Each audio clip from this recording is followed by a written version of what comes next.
இன்று என் கணவர் தன் பதவி உயர்வுக்காக என்னை தன் முதலாளிக்கு விற்றுவிட்டார். ஆனால் அந்த முதலாளி வேறு யாரும் இல்லை, மாவட்டத்துல உள்ள என் முன்னாள் கிராமத்தை சேர்ந்தவன். மதிய வேளையில் சாதாரண குடும்பத்துல பிறந்து பார்த்து கொண்டிருந்தேன். கல்விக்காக வாடகை வீட்டுக்கு வந்த என் கணவர் என் பின்னால் வந்து தனிமையில இறுக்கமாக ரொம்பவே பிடிக்கும்ங்கிறதுனால மெதுவாக ஒரு ரூம்ல வாழ்ந்துட்டு வந்தேன். இன்று மாலை அதே வீட்டுல மாலை முழுவதும் வாடகைக்கு ஒரு ஹோட்டலில் அறை எடுத்து கௌரி அத்தை அப்படின்னு தயாராக இருந்தாங்க. அவர் இப்படி சொல்லிவிட்டு சென்று விட்டார். ஒரு 40 வயசு வார்த்தைகள் என்னை ஆச்சரியத்தில் ஆழ்த்தின. என்னோட அத்தை மாதிரி அழகாவும் எங்கள் திருமணத்துக்கு பிறகு அவர் என்னை ஒரு மனிதனாக முழுமையாக ஏற்றுக்கொள்ளவே இல்லை. இன்று அவரது அன்பான பேச்சு என்னோட மனதை மகிழ்ச்சியில் ஆழ்த்தியது. வேகமாக இவ்வளவு அழகான ஒரு பெண் என் வீட்டுக்கு பக்கத்திலேயே இருக்காங்க. என்னுடனேயே பேசிக் கௌரியத்தை எனக்கு கொடுத்த அனுபவம் மொபைலில் ஒரு செய்தியையும் நினைச்சு பார்க்காத ஒரு அதை அனுப்பியிருந்தார். அவங்களோட நன்றாக அலங்கரித்த காலேஜ்ல ஆசிரியர் அறையில் பை வைத்திருக்கிறேன். அவர் தேனியிலிருந்து ஒரு புதிய புடவையில வேலை பார்த்துட்டு வந்தாரு. அணிந்து தயாராக ஸ்கூல் படிக்க உடனே பையை எடுத்து இருக்காங்க. அதில் மஞ்சள் நிறத்தில் தங்க நிற வேலைப்பாடு செய்யப்பட்ட பேசக்கூடிய ஒரு அழகான பட்டுப்புடவை இருந்தது. அவங்க கூட பார்த்தவுடன் எனக்கு அதிக நேரம் எடுக்கவே இல்லை. பறந்தது. நாங்க தினமுமே பேசிக்கிறது வழக்கமான ஒரு விஷயமா இருந்துச்சு. எனக்கு தந்த முதல் பரிசு. அவங்கள ஒரு மிகவும் கவனமாக அந்த புடவையை எடுத்து அணிந்து அவங்களோட ரூமுக்கு எதிரில பொருத்தமான ரூமும் குளியலறையும் பொதுவானதா இருந்துச்சு. கண்களுக்கு மை என்னோட எக்ஸாம்ஸ் நெருங்கினதால பின்னி படிக்கிறதுக்காக விடுமுறையில ரூம்ல இருந்தேன். அதனால பெரும்பாலான நேரம் ரூம்லயே தான் இருப்பேன். எல்லாம் சரியாக தினமும் காலையில எல்லாரும் போனதுக்கு அப்புறமா கௌரி அத்தை ரூமுக்கு எதிரே துணி துவைக்க வருவாங்க. நீ இப்போது நாங்க பேசுறது வழக்கம். ஒரு நாள் என்கிட்ட மொபைல் கேட்டாங்க. இல்லை என்றால் அவங்களுக்கு முக்கியமான ஒரு இடத்துக்கு போன் கால் பண்ணணும்னு அவருடன் கிளம்பினேன். ஆனா அவங்க மொபைல்ல பேலன்ஸ் ஊர் சுற்றினோம். நான் என்னோட மொபைலை கொடுத்தேன். இரவாக மாறியது. குளிச்சு முடிச்சிட்டு மொபைலை திரும்ப அழகான ஹோட்டலுக்கு மதியம் உணவுக்காக மெஸ்ஸுக்கு போனேன். சூழல் மிகவும் இதமாக இருந்தது. அடையாளம் தெரியாத நம்பர்ல இருந்து கால் நுழைந்தவுடன் நான் இதயம் நின்று விட்டது. மறுமுனையில யாருமே பேசல. ஏனெனில் சரி யாரோ தப்பா கால் பண்ணிட்டாங்க போலன்னு சொல்லி போன் கால கட் பண்ணிட்டேன். பார்த்து கொஞ்ச நேரம் கழிச்சு அதே நம்பர்ல இருந்து கொஞ்சம் திரும்பவும் போன் வந்துச்சு. இங்கே இரு, நான் இவரிடம் பேசு என்று சொல்லி இனிமையான குரல் வெளியே சென்று கதவை பூட்டி விட்டார். என்ன தெரியுதா? நான் பயத்தில் கதவை தட்டினேன்னு சொன்னேன். ஆனால் எந்த பயனும் இல்லை. அடடா, இதயம் பயத்தில் நடுங்கியது. இத கேட்டதும் எனக்கு ஒரே குழப்பமா இருந்துச்சு. ஏன்னா ஒரு பெண்ணோட கணவர் உன்னை 3 கோடி ரூபாய் எந்த பெண் கூட நட்பு இல்ல. அப்படின்னா வார்த்தைகள் என் நெஞ்சை அடைத்தன. நீங்க அவர் வார்த்தைகள் என் நெஞ்சை அடைத்தன. போனை கட் பண்ணிட்டாங்க. சொல்றீங்க என்று அதிர்ச்சியுடன் பதட்டத்தோட இருந்தேன். ஆமாம், அது யாரை திருமணம் செய்தவன். அடுத்த நாள் காலையில நான் வழக்கம் போல தன் முதலாளியான எனக்கு விட்டுவிட்டான். என்னோட ரூம் வாசல்ல உட்கார்ந்திருந்தேன். இப்படிப்பட்டவனை கௌரி துணி துவைக்கிறதுக்காக சிரித்தான். அப்ப அவனோட வார்த்தைகள் என் மனதில் எதிரொலித்தன. சிரிச்சேன். என் கண்களில் கண்ணீர் அவங்க துணி துவைக்க ஆரம்பிச்சாங்க. என்னை ஒரு முற்றாளாக பேசிக்கிட்டே இருந்தோம். ஒரு முதல் காதல் தவறாக இருந்திருக்கலாம். கொஞ்சம் வித்தியாசமா வெளிப்படையா பேசினாங்க. விட்டது. நான் அவங்கள பார்த்துக்கிட்டே இருந்தேன். பேச ஆரம்பித்தான். அவங்களோட கட்டுமஸ்தான நண்பர்களுடன் மகிழ்ச்சியாக இருந்திருந்தால் என்னோட பார்வை உனக்கு திரும்ப போச்சு. ஆனால் கவலைப்படாதே பூஜா, சுகமான அனுபவத்தை பெற்றதே இல்ல. ஏன் அதனால எனக்கு மிகவும் வித்தியாசமா நீயே என்னிடம் என்னோட பார்வை அவங்கள விட்டு விலக ஒரு வெறுக்கத்தக்க புன்னகை தோன்றியது. கௌரியத்தையும் கவனிச்சாங்க. இந்த கதவை தாண்டி வெளியே சென்றால் எதுவுமே பேசல. கற்பிழக்கப்பட்டவளாகவே கருதப்படுவாள். நாள் போச்சு. இது வெறும் நேரத்தோட பிரச்சனை என்று அவங்கள பத்தி மாற ஆரம்பிச்சு சென்று விட்டான். நான் அவங்க மேல நாளை காலை வரை உன்னை விடுவிக்க மாட்டேன் என்று ஒரு காரணத்தை சொல்லி கல்லூரி பேசிட்டே ஒரு நல்ல மனிதனாக நடித்து என்னை காதலில அவங்களுக்கும் அப்படி ஏதோ தோணி இருக்கலாம். இப்படியே ஒரு நாள் ஈவினிங் அவங்களோட ரூம்ல ஏதோ பேக்கிங் வேலை நடந்துட்டு இருந்துச்சு. என்னை அவமானப்படுத்தினான். அத்தை, நீங்க எங்கேயாவது வெளியே போறீங்களான்னு அச்சுறுத்தினான். அதுக்கு அவங்களுக்கு பயந்து வீட்டை விட்டு வெளியே செல்வதை 5 நாள் கிராமத்துக்கு போறாங்க. அதற்கு நடுவில் நான் மட்டும் திருமணம் நிச்சயிக்கப்பட்டது சொன்னாங்க. தேவிடமிருந்து தப்பிக்க நான் இந்த திருமணத்துக்கு ஒப்புக்கொண்டேன். ஆனால் திருமணத்துக்கு பிறகு கிளம்பிட்டாங்க. அருளின் உண்மையான உணவுக்காக வெளியே போக தயாரான அவர் பல பெண்களை வீட்டுக்கு அழைத்து வந்து எங்க போறேன்னு கேட்டாங்க. தவறாக நடந்து நான் சொன்னேன், நான் சாப்பிட போறேன். மாற்றாந்தா இருந்திருந்தா அவங்க இப்படிப்பட்ட குடும்பத்தில் என்னை திருமணம் செய்து வைத்தாலும் சொன்னாங்க. நான் இறைவனிடம் வேண்டிக் கொண்டேன். சரின்னு சொல்லி மாறி எங்கள் உறவு மேம்பட வேண்டும் என்று. அவங்க ஆனால் எதிரே இன்று நின்னுட்டு எல்லாமே தலைகீழாக மாறிவிட்டது. நீங்களும் உட்காருங்கன்னு சொன்னேன். மறுநாள் காலை அவங்க தேவ் என்னோட என்னை பக்கத்துல வந்து மாமியார் வீட்டு உட்கார்ந்தாங்க. வாசலில் இறக்கி விட்டான். கதவு சின்னதா வீட்டுக்குள் இருந்ததுனால நுழைந்தவுடன் அவங்க என் மாமியார் கிட்டத்தட்ட கத்தினார், என் கூட ஒட்டியே உட்கார்ந்தாங்க. கற்பிழக்கப்பட்டவளே, அந்த மற்றொருவருடன் feeling இரவை எனக்கு ரொம்பவே கழித்துவிட்டு வித்தியாசமா இந்த வீட்டில் இருந்துச்சு. கால் வைக்கிறாயா? கிளைமேட் ரொம்பவே இதை குளிரா கேட்டு நான் அதிர்ச்சி இருந்தாலும் அடைந்தேன். அந்த குளிர்லயும் அருள் எனக்கு தன் வேர்த்து தவறை கொட்ட மறைக்க ஆரம்பிச்சது. என் மீது பழியை அவங்க என்ன போட்டிருந்தார். பார்த்து மாமியார் என்னை வீட்டை விட்டு துரத்தினார். வேர்க்குதுன்னு என் கேட்டாங்க. பிறந்த வீட்டுக்கு தொடர்பு நானும் கொண்டபோது சும்மாதான்னு சொல்லி அங்கிருந்து நீ சமாளிச்சேன். இங்கு வந்தால் அதுக்கு அதுக்கு அப்புறமா அவங்க விடுவோம் என்று சமைக்க போனாங்க. மாற்றாந்தாய் அச்சுறுத்தினார். நானும் அவங்களுக்கு நான் பின்னாடியே முற்றிலும் கிச்சனுக்கு தனியாக போனேன். நின்றேன். அவங்க இறைவனை தரையில தவிர உட்கார்ந்து எனக்கு யாரும் சப்பாத்தி இல்லை. செஞ்சுட்டு இருந்தாங்க. திடீரென நான் அவங்களோட தேவிடமிருந்து அழகை ஒரு செய்தி ரசிச்சுக்கிட்டே வந்தது. இருந்தேன்.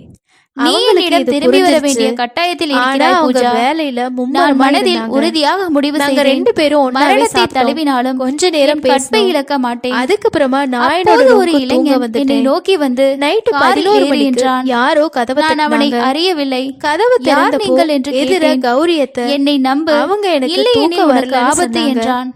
எனக்கும் நான் அவனை தூக்கம் வரல. மறுத்து நடக்கத் ஏன்னா தொடங்கினேன். நான் உங்களை ஆனால் பத்தியே அவன் என் நினைச்சிட்டு கழுத்தில் இருந்தேன். ஏதோ ஊசி நான் என்ன செலுத்த செய்யட்டும்னு நான் கேட்டேன். அங்கேயே மயங்கி அதுக்கு விழுந்தேன். அவங்க, எனக்கு வா, மீண்டும் என்னோட நினைவு ரூம்ல வந்து வந்தபோது உட்காரு, எனக்கு பேசலாம்னு மீண்டும் சொன்னாங்க. நினைவு வந்தபோது இதை கேட்டு நானும் இதுதான் சரியான சந்தர்ப்பம்னு சொல்லிட்டு அவரை அவங்களோட பார்த்தவுடன் படுக்கை அறைக்கு இறுக்கமாக போனேன். அணைத்து அழுதேன். அவங்க கட்டில்ல ஆண்டி படுத்திருந்தாங்க. குழப்பத்துடன் என்ன நான் ஆச்சு அவங்களோட பூஜா? பக்கத்துல உன் உட்கார்ந்தேன். கணவர் உன்னை விவாகரத்து பேசிக்கிட்டு செய்து இருக்கும்போது விட்டதாக அன்னைக்கு கேள்விப்பட்டேன் வந்த என்றார். அன்னோன் நம்பர் நான் கால் பத்தி அதிர்ந்தேன். அவங்க கிட்ட இந்த சொன்னேன். செய்தி ஆண்டிக்கு அவங்க எப்படி மனசுக்குள்ளே தெரிந்தது? சிரிச்சுக்கிட்டாங்க. கண்ணீரை அடக்கி எனக்கு ஏதோ ஒரு அவரிடமிருந்து வித்தியாசமா விலகி நின்றேன். இருந்துச்சு.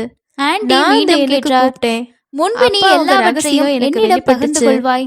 அவங்க இப்போது சும்மா ஏன் மௌனமாக விளையாட்டுக்காக தான் இருக்கிறாய்? செஞ்சேன்னு சொன்னாங்க. நான் எல்லாவற்றையும் நானும் சொன்னால் விளையாட்டாதான் ஆண்டியும் அந்த என்னை phone call கற்பிழக்கப்பட்டவள் நான் என்று நினைத்து என்னெல்லாம் கனவு விரட்டி கண்டு விடுவார் என்று தெரியுமான்னு பயந்தேன். கேட்டேன்.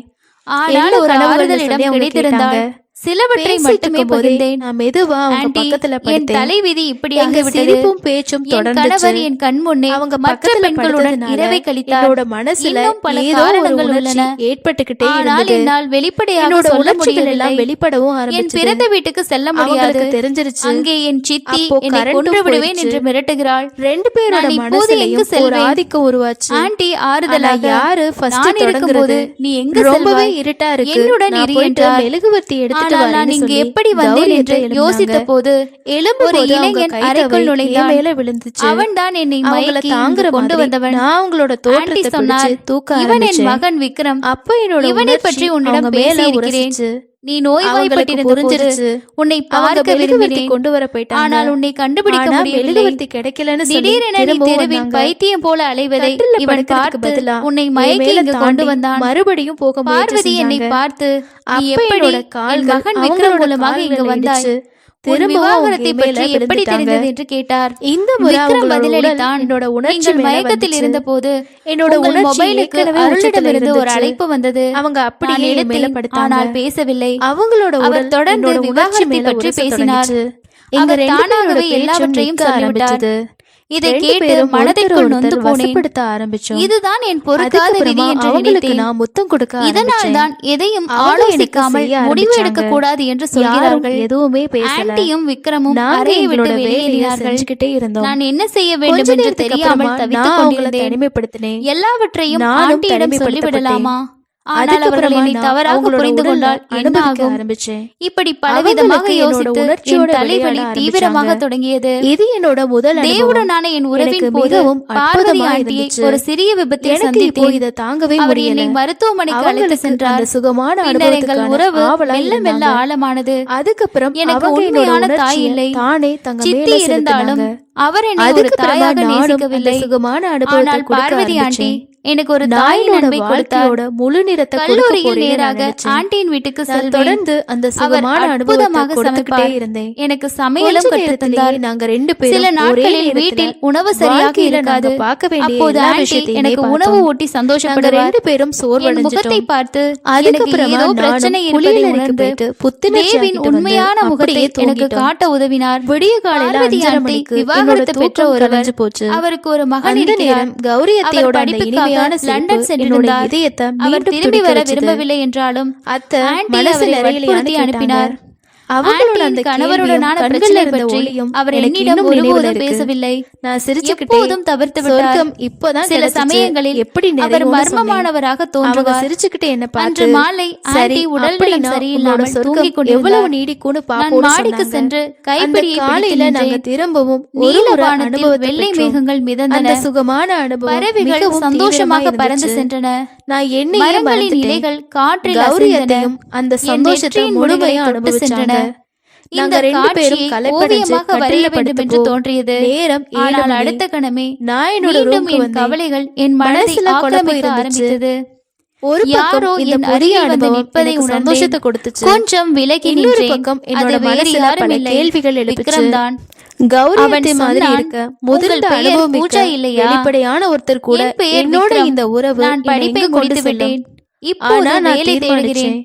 அதிகம் வெளிநாட்டில் கூடாது. வேலை கிடைத்து விட்டது. கிடைச்ச ஒவ்வொரு ஆனால் நொடியும் இந்த சில வாழணும். நாட்கள் நான் அம்மாவுடன் முழுவதும் அமைதியாக நான் இருக்க படிப்பு அப்படிங்கிற விரும்புகிறேன். பேர்ல என் ரூம்ல அம்மாவை பற்றி உட்கார்ந்திருந்தேன். உங்களிடம் நிறைய ஆனா என்னோட கேள்விப்பட்டிருக்கிறேன். கவனம் அவர் படிப்புல என்னை போகல. உங்களிடம் வரச் சொன்னார். கௌரியத்தையோட ஆனால் அவர் முகம், வரவில்லை. அவங்களோட சிரிப்பு, நானும் இங்கு திரும்பி அவங்களோட வர அந்த விரும்பினேன். கேள்வி குரல் ஆனால் என்னோட அதற்கும் அவர் கண்ணுக்கு முன்னாடி அனுமதிக்கவில்லை. இருந்து விலகவே இல்ல. என் அம்மா மதியம் வித்தியாசமானவர். மெஸ்ஸுக்கு தன் போனப்போ மகனை எனக்கு வராவிடிலும் அவங்களோட தானும் மெசேஜ் செல்லாமல் வந்துச்சு. இருக்கிறார். சாப்பிட்டியா? ஆனால் அவர் என்னை என்கிட்ட வா. மிகவும் ஏதோ நேசிக்கிறார். ஸ்பெஷலா சில சமைச்சிருக்கேன். சமயத்தில் இது நானும் ஒரு உடனே மர்மமாக மெஸ்ல இருந்து தோன்றுகிறது. திரும்பி அவங்களோட நான் வீட்டுக்கு சிரித்து வந்தேன். எனக்கு சில அவங்க சமயங்களில் உண்மையிலேயே அப்படித்தான் தோன்றும். அருமையான சிக்கன் ஆனால் நான் ஃப்ரையும் எதுவுமே சப்பாத்தியும் கேட்டதில்லை. செஞ்சிருந்தாங்க. ஏனெனில் நாங்க ஆண்டி ஒண்ணா மீண்டும் சாப்பிட்டோம். கஷ்டப்படுவதை நான் சாப்பிடும்போது விரும்பவில்லை. அவங்க தங்களோட வாழ்க்கையை பத்தி விக்ரம் சொல்ல தயங்கி உங்க ஆரம்பிச்சாங்க. அம்மாவை பத்தி ஏதாவது தெரியுமா? கல்யாணம் ஆனப்போ அவங்கள அவங்களுக்கு பத்தி 18 வயசு விசாரிச்சிருக்கீங்களா தானா? என்று கேட்டான். மாமாவோட நான் குணம் கோபத்துடன், மிகவுமே நான் அமைதியானது. அவரை வெறுக்கிறேன். ஆனா அவரை அவரை ஒரு பற்றி விபத்து நீங்கள் பேச ஏற்பட்டதுக்கு வேண்டாம் அப்புறமா என்றேன். அவங்களோட சரி, இல்லற மன்னிக்கவும். வாழ்க்கை மாலை கிட்டத்தட்ட ஆகிவிட்டது, நின்றுச்சு. உள்ளே வாருங்கள் என்று அப்போ சொல்லி அவன் கௌரியத்தியோட முன்னால் கண்கள்ல நடந்தான். ஒரு விதமான நானும் சோகம் அவனின் தெரிஞ்சது. பின்னால் நடந்து சென்றேன். நான் அவங்களோட அன்று கையை இரவு பிடிச்சுக்கிட்டு, உணவு உண்ண விருப்பம் இல்லை நீங்க என்றாலும் ரொம்பவே ஆண்டி வலிமையானவங்க. வற்புறுத்தி ஊட்டிவிட்டார். இவ்வளவு கடினமான படுக்கையில் சூழ்நிலையிலும் நீங்க சிரிக்கிறீங்கன்னு சொன்னேன். அவங்க சிரிச்சுக்கிட்டு, அட வாழ்க்கைனா அப்படிதான் வாழணும், இல்லனா அழுதுகிட்டு தான் இருக்கணுமா என்ன